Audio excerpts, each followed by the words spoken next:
Avatar Meher బాబా की జై. జై బాబా అండి, అందరికీ జై బాబా. ప్రభు ఇచ్చిన ఈ అవకాశంలో ప్రార్థనా గీతాన్ని పుష్పలత గారు పాడవలసిందిగా కోరుతున్నాను. బుక్ రీడింగ్ అనంతరం దినేష్ హారతి, చలని నా స్వామి, సులోచన ధనలక్ష్మి గారు. జై బాబా అండి, పుష్పలత గారు. జై బాబా, జై బాబా. జై బాబా.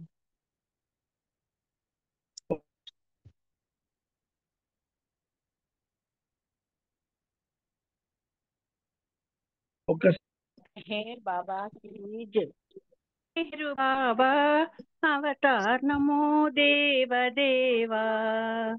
प्रभु नमो मेहर बाबा अवतार नमो देव देवा। अपार दिव्या कृपा सागर सकल चराच जगदोद्धारा। अपार दिव्या कृपा सागर सकल चराचर जगदोद्धारा। नमो मेहर बाबा अवतार नमो देव देवा। प्रभु नमो मेहर बाबा अवतार नमो देव देवा। జోహారులివే శ్రీ మెహరు బాబా మహిని జనించిన మానవ రూప। జోహారులివే శ్రీ మెహరు బాబా మహిని జనించిన మానవ రూప। ఇహ పరానంద జీవనమీవా ఇహ పరానంద భవభయ భంజన పరమ పావన। నమో మెహరు బాబా అవతార్ నమో దేవ దేవ। ప్రభు నమో మెహరు బాబా అవతార్ నమో దేవ దేవ। అజ్ఞానాంధతనంతము చేసి దివ్య విజ్ఞాన దృష్టిను సంగి। అజ్ఞానాంధతనంతము చేసి దివ్య విజ్ఞాన దృష్టిను సంగి। హరిషడ్వర్గములంతరింపగా హరిషడ్వర్గములంతరింపగా అవ్యయ మోక్షం అనుగ్రహింపుము। నమో మెహరు బాబా అవతార్ నమో దేవ దేవా। నమో మెహరు బాబా అవతార్ దేవ అవతార్ మెహర్ బాబా కి జై। అందరూ జై బాబా. Thank you. జై బాబా. పుష్పలత గారు ప్రార్థనా గీతాన్ని చక్కగా పాడినందుకు జై మెహర్ బాబా. మనం గత కొన్ని రోజులుగా సత్య సంపద అనే పుస్తకంలో విశేషాలను తెలుసుకుందుకు ప్రయత్నం చేస్తున్నాం. రెండో భాగంలో ఉన్నాం. నిన్నటి రోజు అలోబా గురించి చెప్తున్నాడు రుస్తుము. అంటే అలోబా చిన్నప్పటి నుంచి కూడా బాబా దగ్గరే ఉన్నాడు. ప్రేమాశ్రమ పాఠశాలలో చదువుకున్నాడు. జీవితం అంతా కూడా బాబాతోనే. బాబా నిర్యాణం అయ్యాక అతని పద్ధతి ఎలా ఉండేదంటే ప్రతి హోటల్కి వెళ్ళేవాట. మీ హోటల్లో అన్ని నాకు ఒకటి నచ్చలేదు అనేవాట. వాళ్ళందరూ కంగారు పడిపోయేవారు. అంటే ఏ ఫుడ్ అయినా నచ్చలేదేమో అని. కానీ అతను ఏమనేవాడంటే మీ హోటల్లో బాబా ఫోటో లేదు, అది నాకు నచ్చలేదు అనేవాడు. అంటే అలాగే పెడతానంటే ఊరుకునేవాడు కాదు. నా దగ్గర ఉంది ఫోటో తీసుకోండి అని చెప్పి ఇచ్చేసి, అంటే ఫ్రేమ్ కట్టిన ఫోటోలు తన సంచిలో పెట్టుకునేవాడు. తనే అనువైన ప్లేస్ చూసేసి ఆ హోటల్లో ఆ ఫ్రేమ్ కట్టిన ఫోటో ఇస్తే సుత్తి మేకు లేదనేవారు మేనేజర్స్ వాళ్ళు. అంటే కొంతమందికి ఇష్టం ఉండదు కదా, బాబా అంటే తెలియని వాళ్ళు. అయినా నా దగ్గర ఉందని చెప్పి తనే సుత్తి మేకు కూడా పట్టుకెళ్ళేవాడు. ఆ ఫోటో అక్కడ తగిలిచేసి పైగా 30 రూపాయలు ఇమ్మని తీసుకుని అక్కడి నుంచి వెళ్ళిపోయేవాట. కొంతమంది ఇబ్బందికరంగా ఒప్పుకునేవారు, కొంతమంది ఇష్టపూర్వకంగా ఒప్పుకునేవారు. ఎలాగైతేనే మొత్తానికి 1970వ సంవత్సరం నుండి ప్రయత్నం చేశాట. ఆఖరికి అన్ని హోటల్లోనూ అలోబా పెట్టిన బాబా ఫోటోలు ఇప్పటికీ ఉన్నాయి అని రాస్తున్నారు ఇక్కడ. అలోబా యాత్రికుల వద్దకు వెళ్ళి బాబా ఫోటోలు చూపించి ఈ ఫోటో మీకు నచ్చిందా అని అడిగేవాడు. యాత్రికులు నిస్సందేహంగానే అవును, ఇది చాలా అందంగా ఉంది అని చెప్పేవారు. అప్పుడు అలోబా అయితే ఈ ఫోటోని తీసుకుని మీ ఇంట్లో పెట్టుకుంటారా అని అడిగేవారు. అంటే హోటల్స్ అయిపోయాయి. ఇంక యాత్రికుల దగ్గరికి వచ్చాడు అతను. ఆ యాత్రికుడు ముందుగా కొంత కలవరపడినా తర్వాత తప్పకుండా దానిని తీసుకోవడం నాకు ఇష్టమైనదే అని చెప్పేవాడు. వెంటనే అలోబా ఆ ఫోటోను యాత్రికునికి ఇచ్చేవాడు. అతడు ఆ అనుకోని బహుమానాన్ని పొందినందుకు కృతజ్ఞతలు తెలియజేస్తాడు. కానీ అంతకంటే అధికమైన ఆశ్చర్యం ఆ తర్వాత అలోబా అతనికి చెప్పేది. నీవు ఈ ఫోటో ఫ్రేమ్ అయిన ఖర్చు రూ. 30 నాకివ్వాలి అని అలోబా చెప్పేవాడు. ఆశ్చర్యపడిన ఆ యాత్రికుడు అలోబాకి రూ. 30 ఇస్తుండగా అలోబా ఇలా చెప్పేవారు. ఎప్పుడూ ఏదీ ఉచితంగా ఇవ్వకూడదు. ఎందుకంటే అప్పుడు మనుషులు దానికి విలువనివ్వరు అన్నాడు అలోబా. ఇంకొక విషయం అలోబా ఎప్పుడూ చేసేది ఏమిటంటే యాత్రికులను ఆయన కలుసుకొని వారి గతం గురించి చెప్పి భవిష్యత్తులో జరగబోయే దాని గురించి చెప్పి ఆయన వారి సమస్యను సరిగా ఊహించి దాని పరిష్కారాన్ని సలహా ఇచ్చేవారు. ఆ సలహాలో బాబా నామాన్ని స్మరించడం గాని ఏదో నిర్ణీత సమయంలో నిర్ణయించిన రోజులు బాబా ప్రార్థన చేయడం గాని ఉండేవి.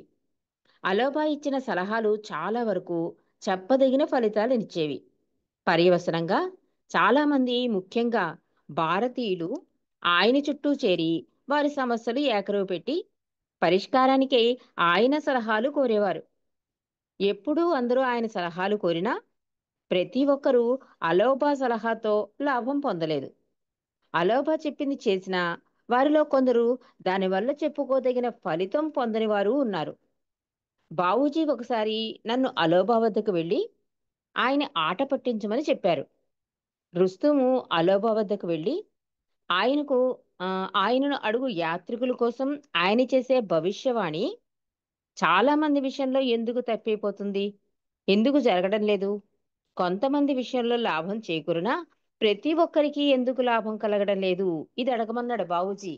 అంటే అలోబా మనస్తత్వం ఎలా ఉండేదంటే యాత్రికులు ఎవరైనా వచ్చారనుకోండి బాబా ఫోటో చూపించేవాడు. వాళ్ళు చాలా అందంగా ఉందంటే మీ ఇంట్లో పెట్టుకుంటాం అని అడిగేవాడు. ఎస్ అనేవారు. ఎందుకంటే అనుకోని గిఫ్ట్ కదా అది. ఉచితంగా వస్తే అందరికీ ఇష్టంగా ఉంటుంది.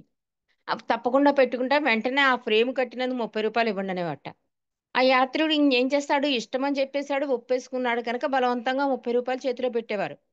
పెడుతున్నప్పుడు మాత్రం అలోబా ఒక మాట అనేమాట. ఎప్పుడూ ఏది ఉచితంగా ఇవ్వకూడదు. అలా ఉచితంగా ఇస్తే దానికి విలువుండదు.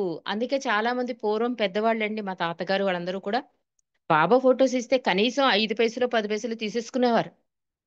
అంటే మినిమమ్ ఎంతో కొంత రూ. 1 దాకా నాకు తెలుసు తీసుకోవడం. ప్రసాదరాజు గారు వాళ్ళ నాన్నగారు కూడా అలాగే చేసేవారు. ఊరికనే ఇచ్చేవారు కాదు బాబా ఫోటోస్. అలాగా దానికి విలువుండదు అని చెప్పేవాట. ఇంకా ఎలా వెళ్ళేవాడంటే అలోబా, యాత్రికులు ఏమైనా సమస్య ఉందనుకోండి, భవిష్యత్తులో వాళ్ళ గురించి చెప్పేసేవాట. ఇదంతాను ఒక ఏమవుతుందంటే ఈ భారతీయులందరూ కలిసి ఆయన చుట్టూ చేరడం, ఆయన పరిష్కారాల కోసం అడగడం ఇలా అయిపోతుంది తంతు. కానీ చాలా మటుకు జరిగేవి కావు అని చెప్తున్నారు. ఒకసారి బావూజీ రుస్తుం పిలిచి, "నువ్వు అలోబా దగ్గరికెళ్ళి అడుగు. ఎందుకు ఈ భవిష్యవాణిలో చాలా మంది విషయంలో ఎందుకు తప్పవుతోంది? అసలెందుకు జరగటం లేదు? అసలెవరైనా ఉన్నారా లాభం పొందినవాళ్ళు?" అని అడగమన్నాడు బావూజీ రుస్తువుని వెళ్ళి అలోబాని. నేను అలోబా వద్దకు వెళ్ళి హాస్యంగా ఆయనని ఇలా అడిగాను. అలోబా, మీ భవిష్యవాణి ఎప్పుడూ సరిగ్గా జరగడం లేదు. ఎందుకని? కొన్నిసార్లు మీరు చెప్పింది జరగడం లేదు ఎందుకని? అడిగాను నేను అలోబాని. చిన్న పిల్లలు చెప్పేలాగా అలోబా వెంటనే నాకు ఇలా జవాబు చెప్పారు. అది అలా ఎందుకు జరుగుతుందో నేను చెప్తాను. జాగ్రత్తగా విను. ఎందుకంటే నేను చెప్పేది నీవు అర్థం చేసుకోవాలి కదా! ఎప్పుడైతే బాబా అలోబా ద్వారా మాట్లాడతాడో అప్పుడు ఆయన చెప్పింది జరుగుతుంది. కానీ ఎప్పుడైతే కేవలం అలోబాయే చెబుతాడో అప్పుడది తప్పైపోతుంది. అది అంత సులభం అయినదే. అది అంత సులభమైనదే. అది నా హృదయం పైన తీవ్రమైన ప్రభావాన్ని కలిగించింది. అంటే ఆ ఆలోబ చెప్తున్నాడు. నేను చెబితే అది జరగదు. నాలో ఉన్న బాబా చెప్తే మాత్రం అది జరుగుతుంది. అది అస్తమాటికి అలా జరగదు అని చెప్తున్నాడు. కానీ అది చాలా సులభమైనదిగా కనిపిస్తుంది. కానీ రుస్తుం చెప్తున్నాడు. ఆ మాట నా హృదయం పైన తీవ్రమైన ప్రభావాన్ని కలిగించింది అంటూ, అలా అలోబా చెప్పిన సాధారణ మాటల వెనక బాబా ఎప్పుడూ చెప్పే, నీవే పని చేసినా దానిలో నీ అహంభావం ఉంటే అక్కడ నేను లేను. నీ అహంభావం లేనప్పుడు నీ సేవ స్వార్థరహితమైనది. అందులో నేనుంటాను. బాబా అంటే అలోబా చాలా సింపుల్‌గా చెప్పాడు. ఏమని? ఆహ్, బా బాబా ఎప్పుడైతే బాబా మాట్లాడతారో ఆ పని సక్సెస్ అవుతుంది. అంటే నాలో ఉన్న బాబా మాట్లాడతారో. ఎప్పుడైతే అలోబా మాట్లాడతాడో అంటే అక్కడ నేను, అహం వచ్చేస్తే ఇంకా బాబా మాట కింద అవ్వదు కదా అది. అది అలోబా మాట అవ్వడం వల్ల ఆ పని సక్సెస్ అవ్వట్లేదు. అది చిన్న పిల్లాడిలా చెప్పాడు. కానీ నాకక్కడ బాబా సందేశం గుర్తుకొచ్చిందని చెప్తున్నాడు. బాబా ఏమనేవారు? "నువ్వేదైనా పని చేసేటప్పుడు నీ అహంభావం ఉంటే అంటే నేను చేస్తున్నాను, నా వల్లనే అవుతుంది అని ఉంటే అక్కడ నేనుండనని" చెప్పేశారు. నీ అహంభావం లేనప్పుడు ఇదంతా బాబా చేస్తున్నారు, చేసేది, చేయించేది అన్నీ ఆయనే అన్నప్పుడు ఆ సేవ అవుతుంది, స్వార్థరహితం అవుతుంది కనుక, అక్కడ నేనుంటాను అన్న బాబా మాట నాకు గుర్తుకు వచ్చింది. అంటే కొన్ని ఎందుకు సక్సెస్ అవ్వట్లేదు, ఒకటో రెండో ఎందుకు సక్సెస్ అవుతున్నాయంటే, అన్నీ అలోబా మాట్లాడుతున్నాడు.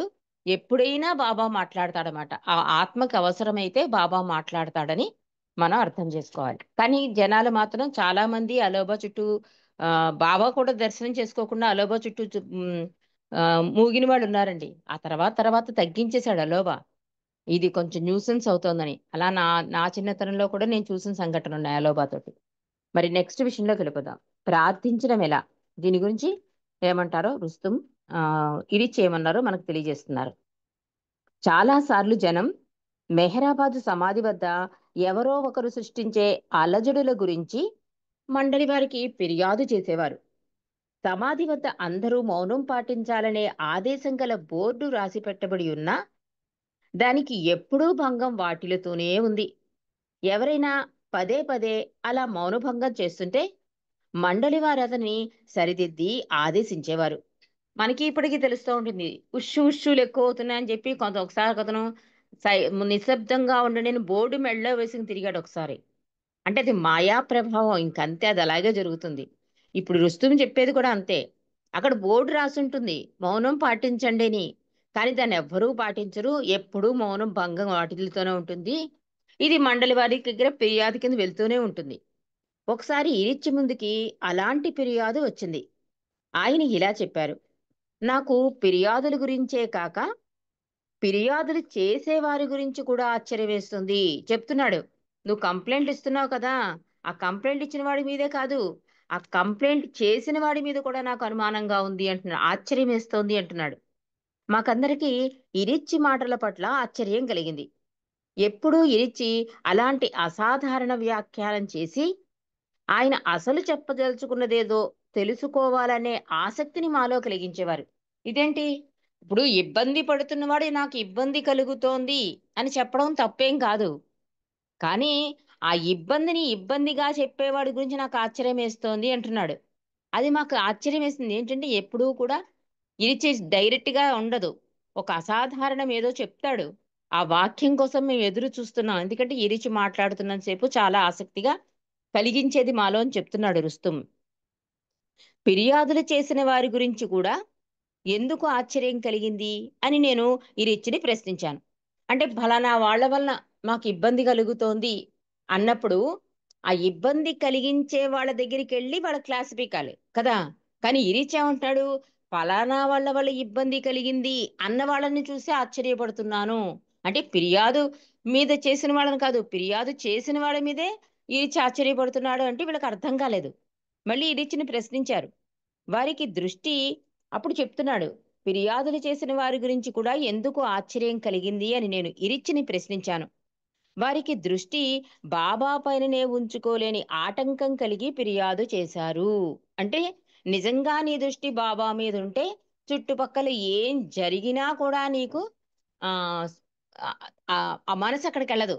అంటే నిజమైన అందుకే బాబా నిజాయితీగా ప్రార్థించండి. నేనక్కడ ఉంటున్నానని గమనించండి అనేది అందుకే. అంటే వాళ్ళ ప్రార్థనలో నిజాయితీ లేకపోవడం వల్ల, ఆ మనసు పక్కకెళ్ళిపోవడం వల్ల, ఆ పక్క డిస్టర్బెన్స్‌లన్నీ తెలిసాయి. కాబట్టి ఇక్కడ ఇరీచ్ ఏం చెప్తున్నాడంటే, దృష్టి బాబా పైననే ఉంచుకోలేని ఆటంకం కలిగి ఫిర్యాదు చేస్తున్నారు. అంటే వాడిలోనే ఉంది ఫాల్టు. అంతేగాని చుట్టుపక్కలలో లేదు అని చెప్తున్నాడు ఇరిచి. ఇరిచి గొంతు సవరించుకుంటూ ఇంకా ఇలా కొనసాగించారు. మీరెప్పుడు కొండపైన బాబా సమాధి చెంతకు చేరి ఉంటారో మీరు ఎప్పుడు కొండపైన బాబా సమాధి చెంతకు చేరి ఉంటారో అప్పుడు మీ దృష్టి, ధ్యాస అన్నీ, అన్నీ బాబా పైననే ఉండాలి. అలా మీరు పూర్తిగా బాబా ధ్యాసలోనే మునిగిపోయి ఉంటే మీకింకేదీ వినబడదు. అదే నా ఆశ్చర్యం. బాబా ధ్యాసలోనే మునిగి ఉన్న వారికి అక్కడ అలజడి ఎలా వినిపించింది? ఎలా వారి ఏకాగ్రతకు భంగం కలిగింది? ఆయన అప్పుడు ఇలా చెప్పారు. అంటే ఇంకా ఇలా చెప్తున్నాడు ఇరిచి. మీరు రాజుగారి ప్రార్థన ఎలా చెయ్యాలో నేర్పించిన ఒక రైతు భార్య కథ విన్నారా? అడుగుతున్నాడు ఇరిచి. అసలు నాకు చాలా ఆశ్చర్యంగా ఉంది. మీరసలు కొండ మీదకొచ్చి బాబా సమాధి దగ్గరికొచ్చేసరికే మీకు ఏకాగ్రత కుదిరిపోవాలి. బాబా మీదే దృష్టుండాలి. అలా ఏకాగ్రతగా దృష్టి ఉన్నప్పుడు మీకు ఇరుపక్కల జరిగే ఆ డిస్టర్బెన్స్ ఎలా మిమ్మల్ని డిస్టర్బ్‌గా అలజడిగా అనిపిస్తోంది మీకు అని మీకు ఏకాగ్రతకి సంబంధించిన అంటే ఒక రాజుగారికి నేర్పింది ఒక రైతు భార్య. ప్రార్థన ఎలా చేయాలి అని. ఆ కథ మీకు చెబుతాను అంటున్నాడు ఇరిచ్చి. ఒక రైతు దినమంతా తన పొలంలో పనిచేసి సాయంత్రం సూర్యాస్తమయానికి ముందే అడవిలోనికి వెళ్ళి వంట పుల్లలు పోగు చేసుకుని చీకటి పడకముందే ఇంటికి చేరుకుని రాత్రంతా భార్యతో ఆనందంగా గడిపేవాడు. వారికి ఇటీవలే వివాహమైంది. అందువల్ల వారిద్దరూ ఒకరినొకరు విపరీతంగా ప్రేమించుకునేవారు. ఓ సాయంత్రం ఆ రైతు సాయంకాలం మామూలు సమయానికి ఇంటికి తిరిగి రాలేదు. కొంతసేపు తన భర్త కోసం వేచి చూచిన అతని భార్య కంగారు పడిపోయింది. సూర్యాస్తమయం అవుతోంది. ఆయన జాడ కనిపించలేదు. ఆమె చిత్రకాంతురాలై చింతాకాంతురాలై ఉండగా భర్తను వెతకడానికి అడవికి వెళ్ళాలని సంకల్ప ప్రేరణ కలిగాయి. ఆ రాజ్యాన్ని పరిపాలించే మహమ్మదీ రాజు కూడా ఆ రోజు ఆ అడవిలో ఉన్నాడు. సూర్యాస్తమయ సమయంలో ఆయన సాయంకాలపు నవాజు ప్రార్థన చేస్తున్నాడు. ఆ రైతు భార్య తన భర్తను పిలుస్తూ ఆవేదనతో కంగారుగా ఆ ఆ అడవిలో వడివడిగా వెళుతూ నమాజు చేస్తూ వంగిన రాజుగారిని తాకి పడిపోయింది. రాజుగారిని చెయ్యి కాబోసు ఇక్కడ చెయ్యని పడ్డ రాజుగారిని చెయ్యి తాకి కింద పడిపోయింది. కానీ ఆ ఆర్దుద్దులో రాజుగారిని గమనించలేదు రైతు భార్య. లేచిన తర్వాత కూడా తనకు తాకి కింద పడేలా చేసిందేమిటో కూడా చూడకుండా భర్త పైననే గల ధ్యాసలో మునిగి ఉన్న ఆయన అన్వేషణలో ముందుకు వెళ్ళిపోయింది రైతు భార్య. అడవిలోనికి వెళ్ళిపోయింది. కానీ దానితో రాజుగారికి కోపం వచ్చింది. అయినా అందరూ నమాజు చేస్తూ ఉండడంతో ఆ ప్రార్థన అయిపోయేదాకా ఏదైనా చేయడానికి వేచి చూడవలసి వచ్చింది రాజుకి. ప్రార్థన అయిపోగానే రాజుగారు ఆ స్త్రీని బంధించి తీసుకుని రమ్మని తన ముందు హాజరుపరచాలని ఆర్డర్ జారీ చేశాడు. ఈలోగా ఆ స్త్రీ తన భర్తను కనుగొని చాలా సంతోషంగా ఇంటివైపు నడుస్తుంటే సైనికులు ఆపి బంధించి వారిని రాజుగారి ముందుకు తీసుకుని వెళ్లారు. రాజుగారు చాలా కోపంగా నిలదీసి, నీవు చేసిన అపరాధానికి నీ తల ఎందుకు నరకకూడదు చెప్పు అరిచాడు రాజు కోపంగా ఆ స్త్రీ వెంపు. ఆ స్త్రీ ఆశ్చర్యచకితురాలై రాజుగారితో ఇలా చెప్పింది. అయ్యా, మీరు దేని గురించి మాట్లాడుతున్నారో నాకేమీ తెలియదు. దయచేసి నా అపరాధమేమిటో చెప్పండి. మీలాంటి విజ్ఞులైన రాజుగారికి ఇంత కోపం తెప్పించి నా తల నరికించాలనే ఆలోచన కలిగించిన ఆ విషయమేమిటి అడిగింది రైతు భార్య అమాయకంగా. అంటే ఏకాగ్రత ఎలా ఉండాలి అని చెప్పడం కోసం చెప్తున్న కథండి ఇది. ఒక రైతు భార్య భర్త ఉండేవారు. భర్త అడవిలోకి వెళ్ళి ఆ పుల్లలు తెచ్చుకుని రావడం ఆ రోజు లేట్ అయింది. ఆవిడ ఆయన వెతుక్కోడనే ధ్యాసలో ఆ రాజు నమాజు చేస్తున్న రాజు చేయి తొక్కేసి పడిపోయి అయినా కూడా చూసుకోకుండా వెళ్ళిపోతుంది. అయ్యో నేను పడిపోయాను దేని వల్ల పడిపోయాను కూడా చూసుకోకుండా ఆఖరికి తిరిగి భర్తను తీసుకుని తిరిగి వస్తుంటే భటులు బంధించారు. పైగా రాజు ఏమంటున్నాడు, నీ తల ఎందుకు నరకకూడదు అంటున్నాడు. అసలు ఈ ఈ సంధి అతనికి ఏమీ ధ్యాస లేదు కదా, ఏం జరిగిందో ధ్యాస లేదు. భర్త దొరికాడనే సంతోషంలో ఉంది. అందుకని అడుగుతోంది, మీరు ఇంత విజ్ఞులు కదా, మీరు నాకు ఇంత పెద్ద శిక్ష ఎందుకు వేస్తున్నారో నాకు అసలు అర్థం కావట్లేదు చెప్పండి అంటోంది రైతు భార్య. దీనితో రాజుగారు అసహనం ఇంకా పెరిగిపోయింది. ఆయన మితిమీరిన కోపంతో ఇలా గద్దించాడు. నీవు నా ప్రార్థనకు భంగం కలిగించావు. నీవు నన్ను తాకి కింద పడ్డావు. నన్ను పడేశావు. కనీసం ఆగి క్షమాపణ కూడా చెప్పకుండా వెళ్ళిపోయావు. ఇప్పుడు నీవు అసలు అదంతా ఏమీ తెలియనట్లు మాట్లాడుతున్నావు. ఒక రాజుగారి పట్ల అలాంటి అవమానకరమైన విధంగా ప్రవర్తించడానికి నీకెంత ధైర్యం? నేను ఇప్పుడే ఇక్కడే నీ శిరచ్ఛేదం ఎందుకు చేయించకూడదు? మళ్ళీ అదే రిపీట్ చేశాడు రాజు. ఆ స్త్రీ చాలా ప్రశాంతంగా ఇలా సమాధానమిచ్చింది. ఉదాత్త స్వభావ మహారాజా, మీరే స్వయంగా చెబుతున్నందున అన్నీ నేను అంగీకరిస్తున్నాను. మీరు నా శిరచ్ఛేదం చేయించడం న్యాయమే. కాని నేను కూడా నిజాయితీగా చెబుతున్నాను వినండి రాజా. నేను నా భర్తను అమితంగా ప్రేమిస్తాను. ఆయనను వెదకడంలో నేను ఎంత ఆర్దుద్దాగా లీనమైపోయానంటే నేనేమీ గమనించలేదు. నేను క్షమాపణ కోరుతున్నాను. ఓ రాజా, నాకొక విషయం అర్థం కావటం లేదు. నిజంగానే మీరు మీ దైవ ప్రార్థనలో లీనమై ఉంటే మీరు ఇవన్నీ ఎలా చూచి గమనించగలరు? అడిగింది రైతు భార్య రాజుని. ఒక్క క్షణం ఆగి ఇరిచి మళ్ళీ ఈ కథని ఇలా కొనసాగించారు. మీకు తెలుసా రాజుగారు ఏమి చేశారో? ఆయన ఆమెను క్షమించడమే కాదు, తన మంత్రులను ఆదేశించి ఆమెకు బహుమానం ఇప్పించి సత్కరించారు. మంత్రి అలా ఎందుకు చేస్తున్నారని రాజుగారిని అడగగా ఆయన ఇలా బదిలిచ్చారు. ఈరోజు ఈమె ప్రార్థన నిజంగా ఎలా చెయ్యాలో నాకు నేర్పించింది అంటూ రాజు సమాధానం చెప్పాడు. ఇరిచి ఈ కథ ముగిస్తూ అది అలా ఉండాలి అని చెప్పారు. మీరు బాబా ధ్యానంలో లీనమై ఉంటే ఏదీ మిమ్మల్ని చెలింపచేయలేదు. అందువల్ల ఆ రైతు భార్యలాగా మీరు కూడా సమాధి చెంత ఉన్నప్పుడు బాబా స్మరణలోనే లీనమైపోవునట్లు ఉండాలి అన్నారు ఇరిచి. అంటే ఎంత అద్భుతమైన కథో! అంటే దీనివల్ల ఏమంటే కంట్రోలింగ్ రావాలండి. అందుకే స్థితప్రజ్ఞత అన్నారు బాబా. దీని గురించే స్పీడ్ బ్రేకర్స్ అంటారు సోదరి మణిజ. దీన్నే మనసారి ఏమంటారు? మనసు కోతిది, దాన్ని స్వేచ్ఛగా వదిలేయకుండా ఒక ఫోటో తర్వాత ఒక ఫోటో బాబా ఫోటోను అలవాటు చేయండి అన్నారు. బాబా అందుకే నిరంతర నామస్మరణ అన్నారు. దోమతెరలా ఆలోచనలు మిమ్మల్ని కుట్టవు అన్నారు. వీటన్నిటికీ కారణం ఏంటంటే ఏకాగ్రత అండి. ఈ ఏకాగ్రత ఏమవుతుందంటే ప్రపంచంలో ఏం జరిగినా మనకి పట్టదనమాట. దాని స్థాయికి వెళ్ళిపోతాం. ఈ ఏకాగ్రత అందుకు అవసరం. అందుకే నిరిచి ఈ కథ చెబుతే ఏమంటున్నాడు? ప్రా అప్పటికి ఇంకా ఈ కథ సగంలోనే ఉంది. ఒక చోట చాలా అద్భుతంగా రాస్తారు.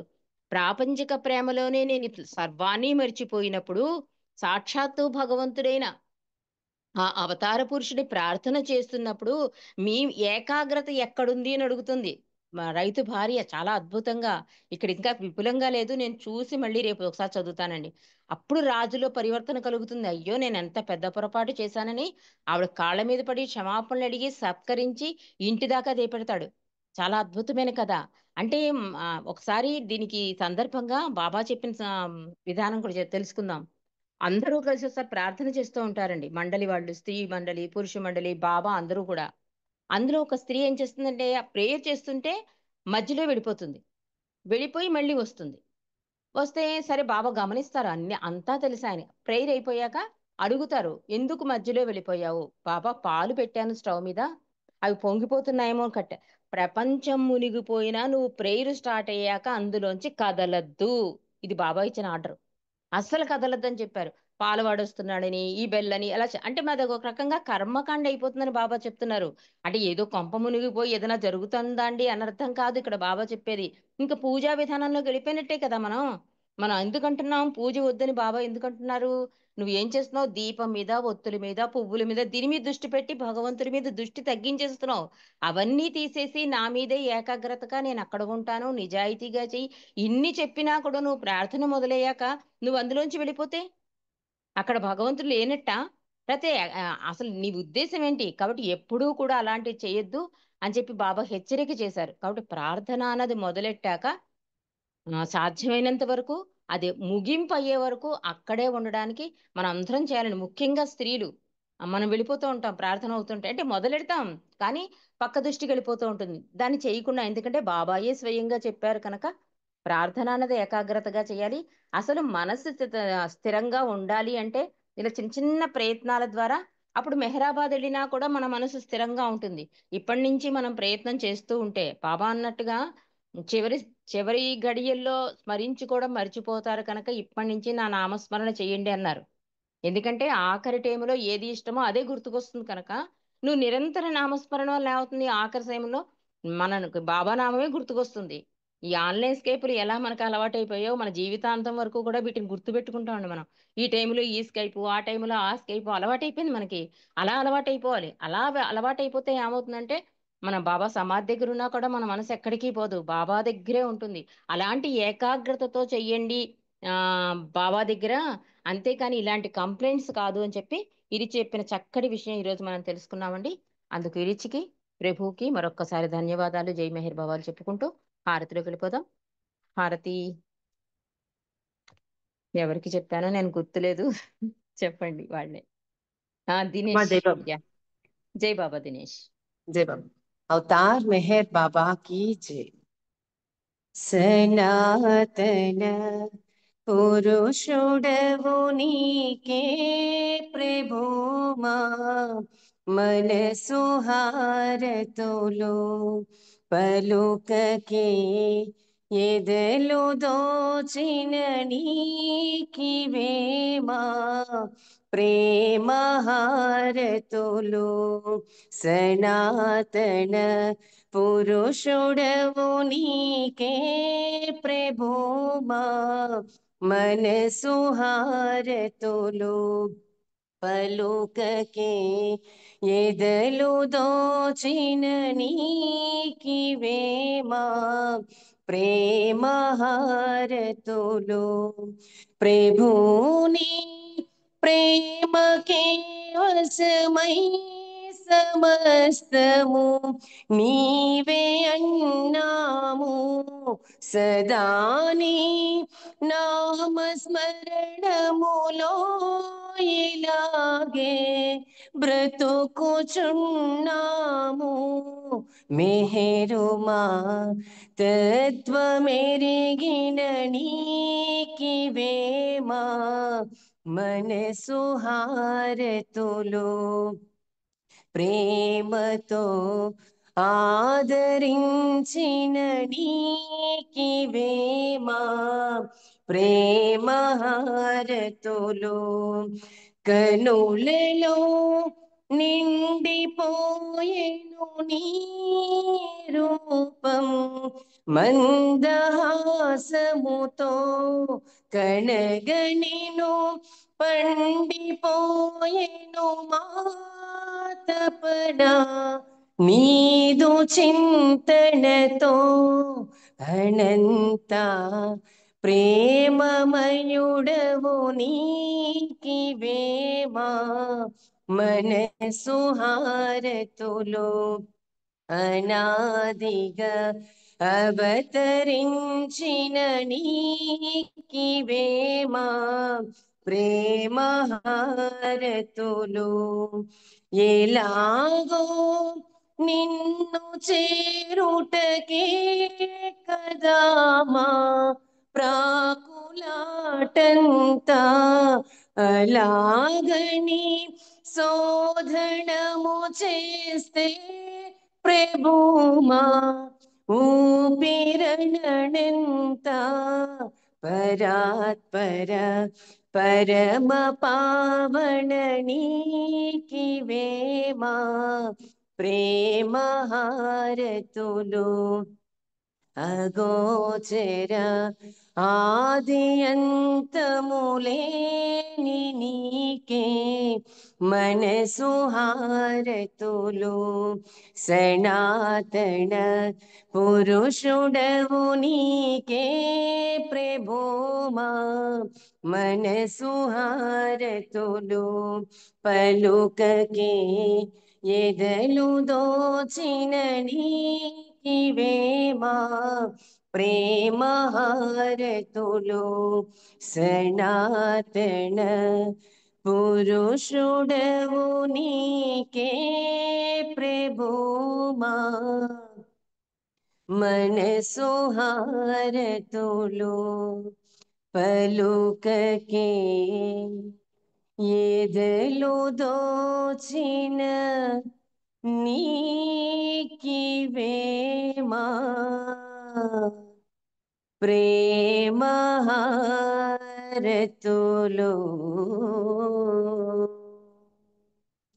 అవతార్ మెహర్ బాబా की జై. జై బాబా అమ్మా. Thank you. అందరికీ జై బాబా.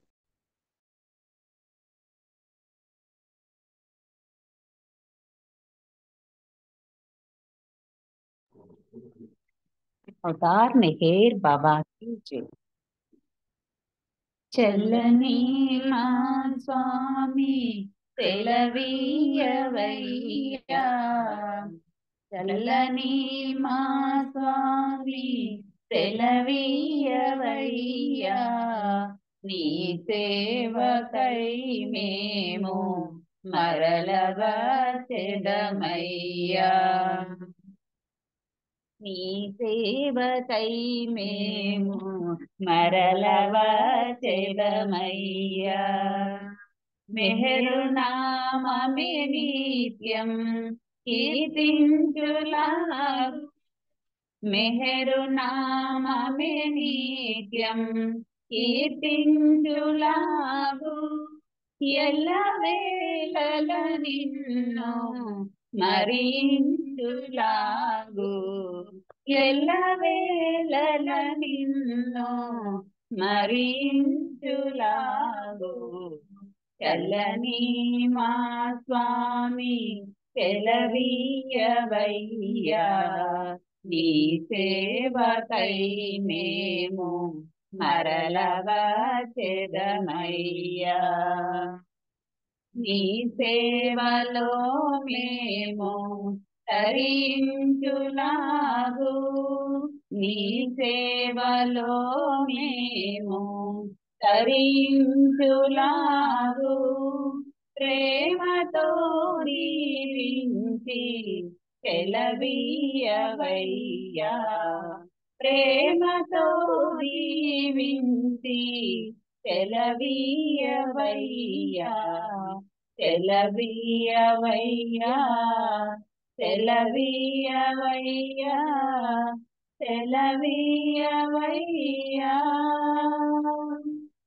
అవతార్ మెహర్ బాబా की జై. జై మెహర్ బాబా. అందరికీ జై బాబా. రజనీ గారు జై మెహర్. జై బాబా అండి, అందరికీ జై బాబా. అవతార్ మెహర్ బాబాకి జై.